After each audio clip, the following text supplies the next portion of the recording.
तो मैं आज फिजिक्स चैप्टर 1 पढ़ाऊँगा फिजिक्स के लूसेंट का। और मैं टॉपिक है 13 ऊष्मा। देखिए इसको मैं पढ़ाऊँगा।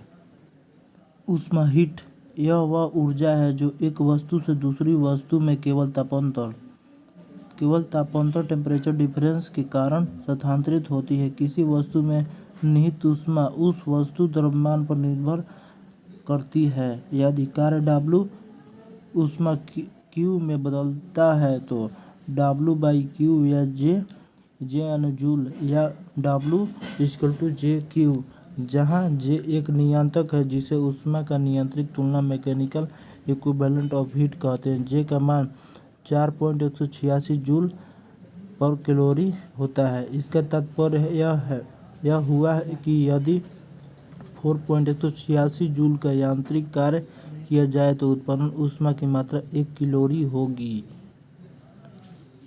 नेक्स्ट है ऊष्मा के मात्रक यूनिट्स ऑफ हीट।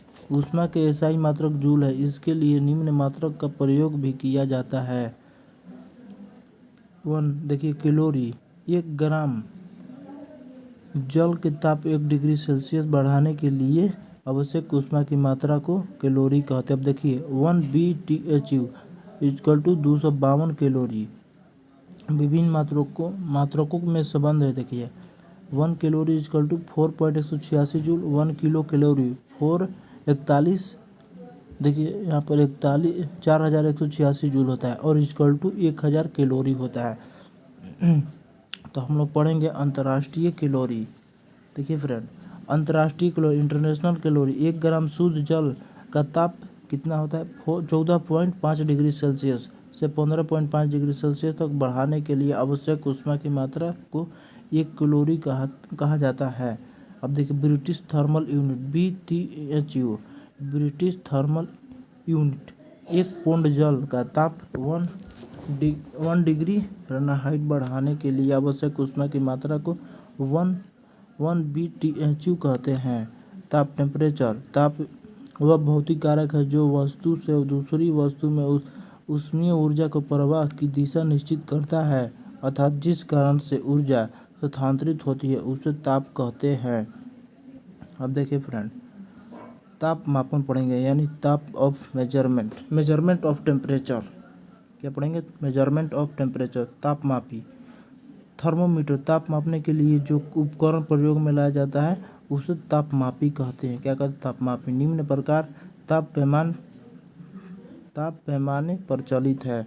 देखिए सेल्सियस पैमाना, इस पैमाने का आविष्कार स्वीडन के वैज्ञानिक सेल्सियस ने किया था। इस पैमाने के हिमांक को 0 डिग्री सेल्सियस भाप बिंदु के 100 डिग्री सेल्सियस अंकित किया जाता है तथा इनके बीच की दूरी को 100 बराबर भागों में बांट देते हैं। प्रत्येक भाग को 1 डिग्री सेल्सियस कहते हैं। फ़ारेनहाइट पैमान, इसका आविष्कार जर्मन वैज्ञानिक फ़ारेनहाइट ने की थी। इसका हिमांक 32 डिग्री फ़ारेनहाइट एवं भाप बिंदु 212 डिग्री फ़ारेनहाइट। इनके बीच की दूरी 180 बराबर भागों में बांट दिया जाता है। अब देखिए फ्रेंड, हम लोग पढ़ेंगे रोमर पैमाना। रोमर पैमाना क्या है? इसका हिमांक 0 डिग्री R एवं भाप बिंदु 80 डिग्री R है। इनके बीच की भाग 80 बराबर भागों में बांट दिया जाता है। अब देखिए केल्विन पैमाना, इनमें हिमांक 273 के एवं भाप बिंदु 373 के है। इन दोनों बिंदुओं के बीच की दूरी को समान 100 भागों में विभाजित कर दिया जाता है। अब देखिए चारों पैमानों में संबंध।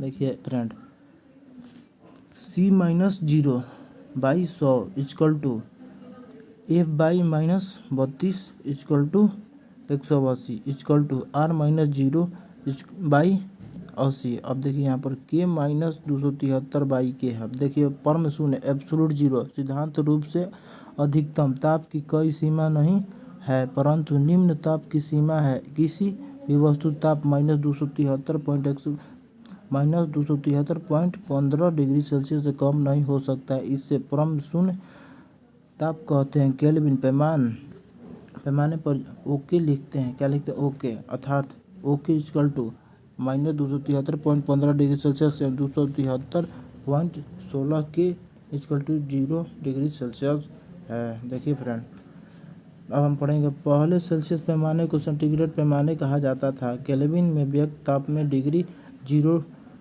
डिग्री नहीं लिखा जाता है। पारा -39 डिग्री सेल्सियस पर जमता है, अतः इससे निम्न ताप ज्ञात करने के लिए अल्कोहल तापमापी का प्रयोग किया जाता है। अल्कोहल देखिए यहाँ पर 115 है, -115 डिग्री सेल्सियस कितना है, -115 डिग्री सेल्सियस पर जमता है।